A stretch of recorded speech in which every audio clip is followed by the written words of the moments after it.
And we're live. Well, trying this again on YouTube. This is going to be Eye on the Market. Just going over the Broad 28. Kind of have another screen going in here since we know about crypto. We are just looking at Bitcoin Cash. So that's the only thing that's moving right now. And today is Saturday, March 23rd, about 4 p.m. Eastern time. And since the market took a nice dive yesterday, 400 points on the Dow, and everyone's looking for answers, looking for opinions. Me, myself, I'm doing my part to put some information out there and try to help someone or a few people out. And you're going to find this podcast on Anchor. It's going to be called Eye on the Market.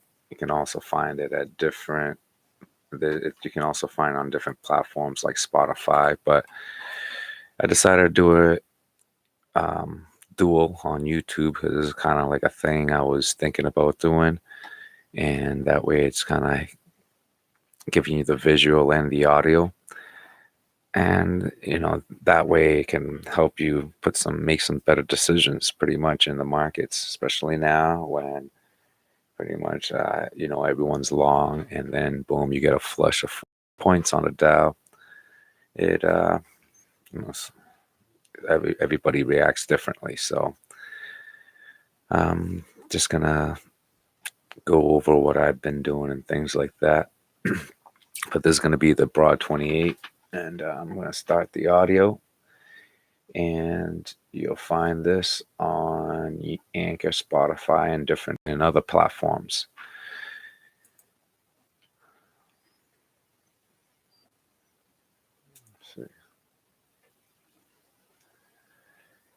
How's it going, all you traders and investors out there?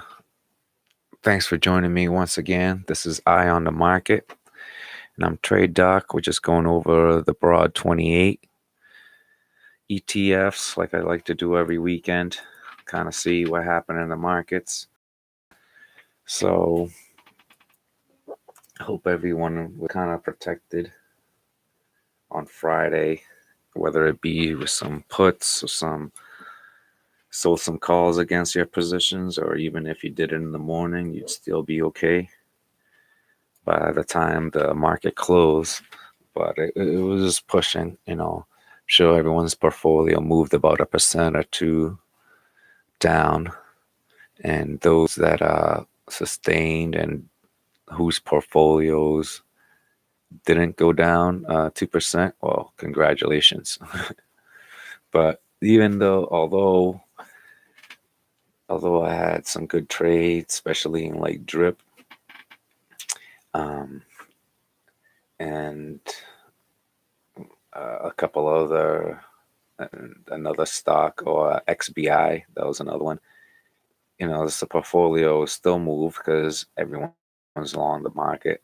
I hold dividend ETFs, so those go along with the market, and you'd expect that. So with a 2% down, it doesn't help anybody out there. So let's get into it. Going over the Broad 28, we're going to start with USO, and USO was down almost 2%, down to 12.23, and oil's been pumping for a while, so a retracement is due. I'm not saying that this is going to be the end of it, but I have positions down a little bit, so I say it's going to consolidate probably to the 1150s, and that's kind of like a long way down, but 1150s is above 1150s is kind of where I'm expecting to consolidate. We're probably gonna see a surprise, but not early in the week. It'll be more later in the week. You're gonna see some whipsawing and things like that. So USO is on pause. It peaked up to 1255, and now it's sitting at 1223. This is the short that we did. and it was via drip. That was a triple inverse bear for USO, and pretty much simply closed it out in the morning on the first spike. That was it.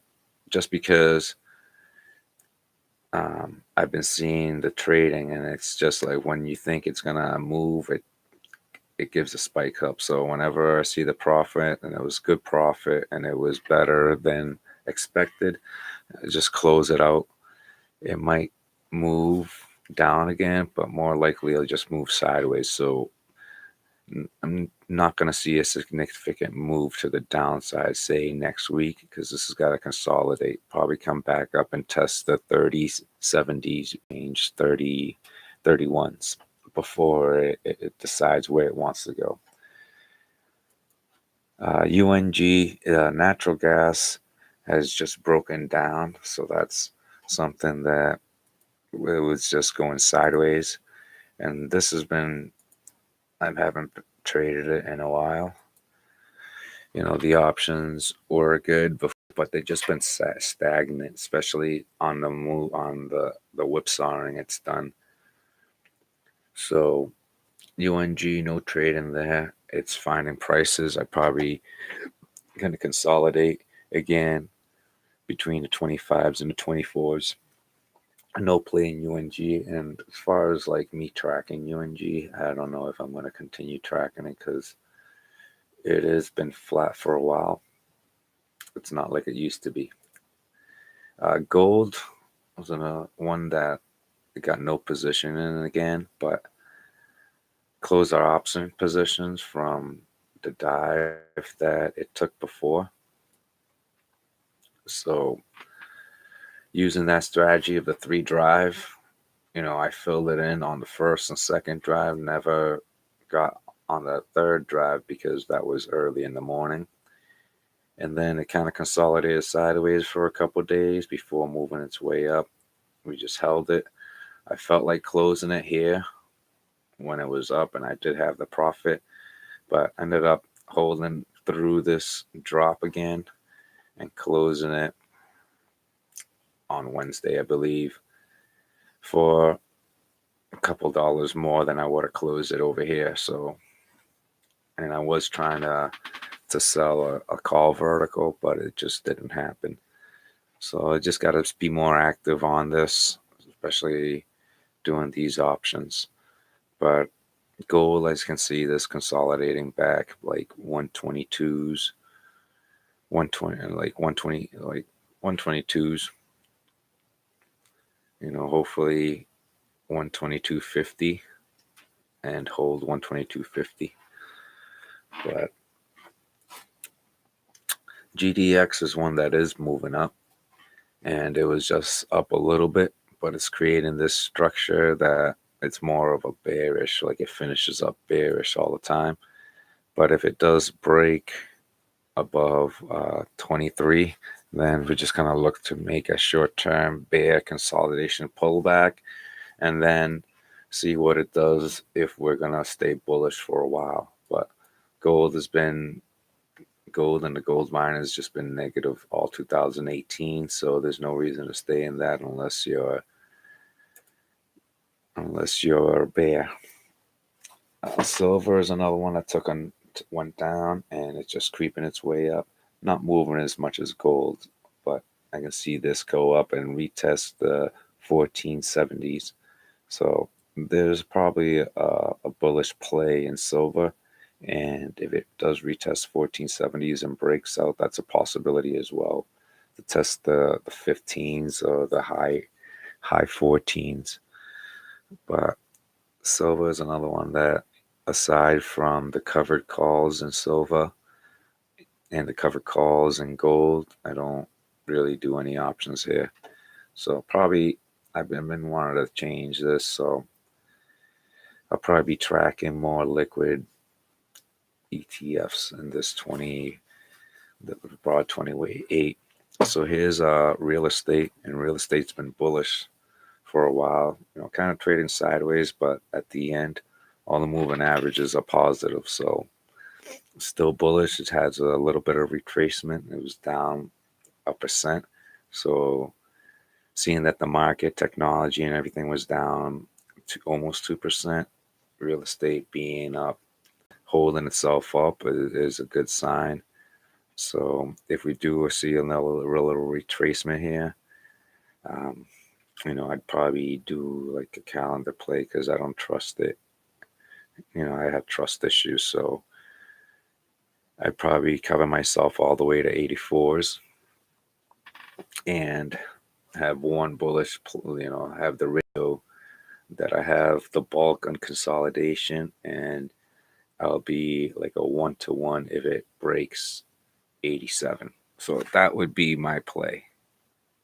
Just looking at it right away. So if it consolidated between the 83 and the 85, then it's probably consolidate now between the 85 and the 87s. So it's probably going to consolidate there, maybe bounce off the 84s again. So, and it just broke, and it retested. So right now this is looking like a good setup where you could play the consolidation between these.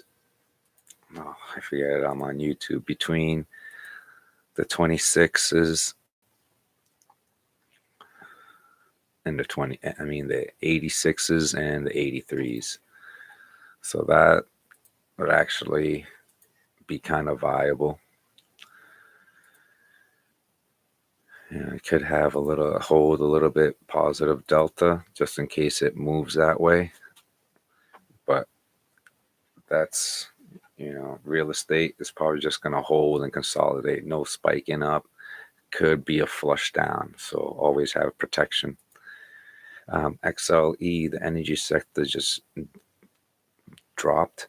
So this is also has to do with XOP, just some of them. So this is XLE is kind of like testing the market right now, because you see how this is a V bottom here. This V bottom is right here. So this excess was just wiped away. So this V bottom right here was just excess and wiped away. And you see how they kind of like bounced, tested the top, but it tested the top of this. So this is pretty bullish because it did break. It did break and test the top. So this would be the top here. So it tested this in excess. So now you can kind of see the clean channel that it's kind of trading in. So now I'm saying this is going to be a test, because the test is going to be whether it holds or it breaks below this range here. I'll probably just use a square, but see if it tests or it breaks below this range. Oh, and that's so tight. So it's right at it.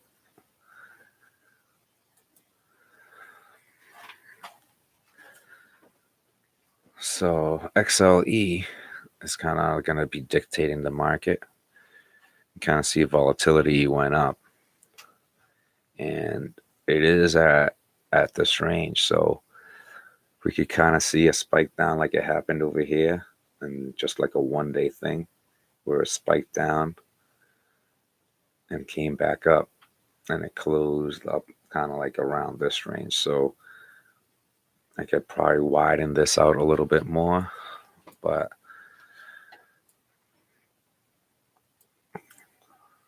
like a clear number would probably be that one.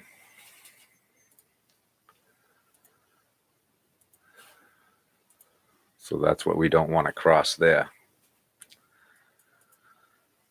So if it does cross that number, and then it did like close below it, but no, it didn't stay more than a day. So if it stays more than a day below that number, then probably most likely XLE and the rest of the market are just going to keep keep folding.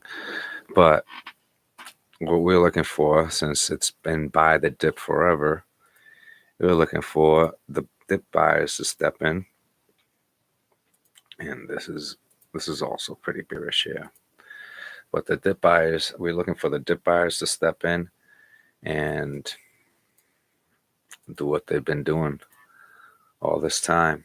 So they just been, every time it dives, 1, 2 days, they buy. So it's been building support pretty good.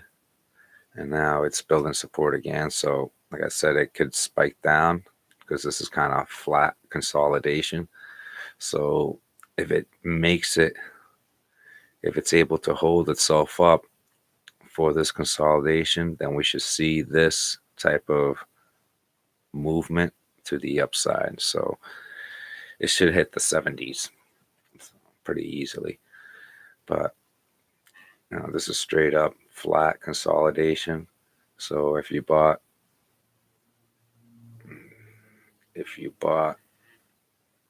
on the breakout on February 14th, then you're still even today. You're still at broke even today. So you got to just trade this consolidations, calendars, butterflies, things like that could give you some theta.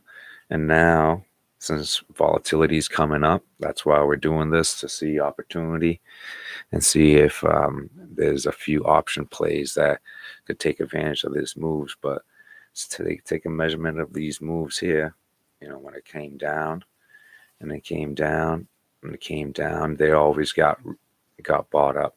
So history is going to repeat itself, and that's what we're hoping for.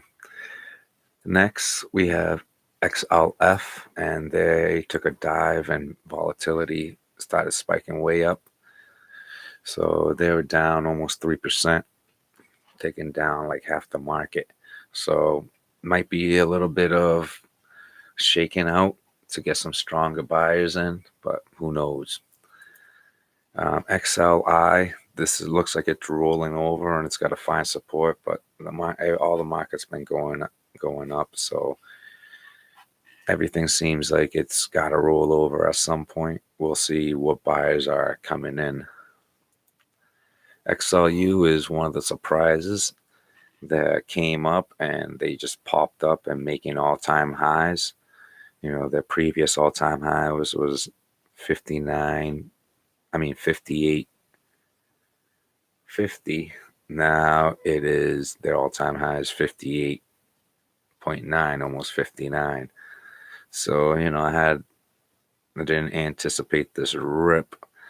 I, on the other hand, was thinking that XLU would kind of consolidate between the 58 and the 57.50s for, another week or so. But they're moving up, testing up these highs of 59. We'll see if they can breach it and keep moving. But, as everything doesn't move up in a straight line, we can see more consolidation at the 58 evens. So that's probably a good play for calendars, like 2 to 3 week short term, playing the 58s and the 59s. That's simple strategies.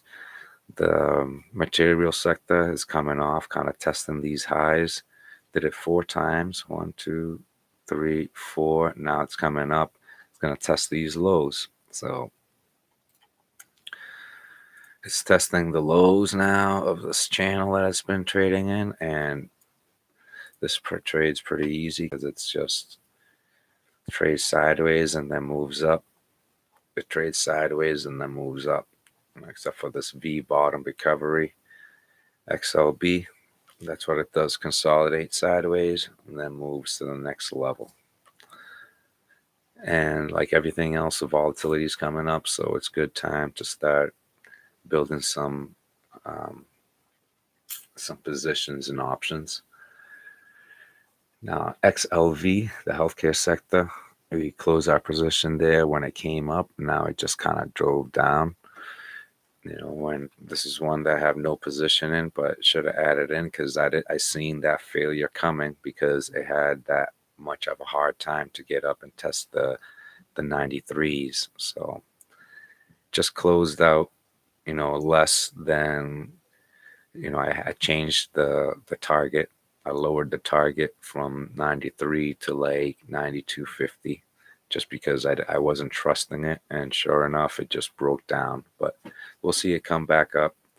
I hope that XOE, the energy sector, doesn't follow the same path as this healthcare sector does, because it'll bring a lot of values down. XBI was one that we did add some bearish positions to, and that's been working out. That's from earlier. So XBI is come down, consolidate, but we'll see if it can hold the 85s. The the home builder sector is trading sideways. Season is starting up, so since they didn't go, they're only down 1.5%, which they should have brought down a lot more. And the season's coming up. There's a lot of factors for the home builders to break above the 39.50s and keep on moving up, especially because of the real estate sector and the shortage of land to develop. The retail sector, we're looking for a bounce, and it's been moving down. We got retail stores that are closing. We got retail stores that are predicting lower revenues and lower guidance. So the retail sector is coming down, but we're looking for a bounce. The consumer discretionary was hit pretty hard, with the 2%. So we'll see if it can consolidate down to 110 before finding support. The MJ sector was another one that came down. So they're going to probably find support at like 36, 35.50s around there. But still hot sector. I'd be a buyer of all dips. So these dips, doesn't seem like the sector is new. So these dips don't last that long before they turn bullish again. So things are different than they were in the 2008. There's been more regulations, and they've passed new laws and things like that. So it's just going to get better. Oh shit.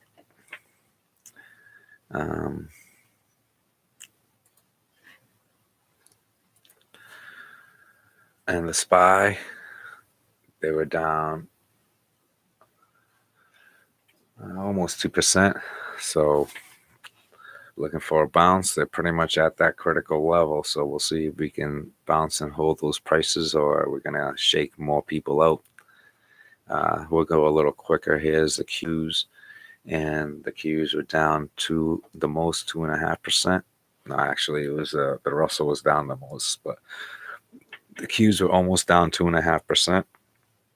Looking for that price of 175, 174.60 to hold.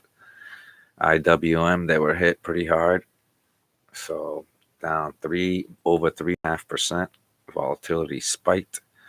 So I'm bullish. So I'd like to see this hold for 2 days before putting any more positions on that. China is down, FXI, and they were down 3%. And they were at a critical level also, seeing if they can hold this 43.50. India came down 2.5%. So they had a nice big run. We were in it on March 5th, as soon as they broke out of that range that they were in after the V bottom recovery, and riding it up, waiting for Theta to come in. Russia came off a little harder. They were just down to 2.5%. XLU came down again. So everyone be careful out there. Here we have positions in Europe, EFA, and of course they're bearish. We're going to see EFA come down a little bit more. I say it's going to come down another like 2%. EEM, I said, down in that critical support area. So a good time to buy and take a chance. Have a short risk reward, a tight stop. That's the plays right now. So that's why I'm doing this. And EWZ, I put some options on EWZ as well as bought Braz U just to give me some juice. Anyways, thank you all for joining me. I gotta go, so I'm gonna cut this a little bit short. Be careful out there. Have fun trading. Peace. Till next time.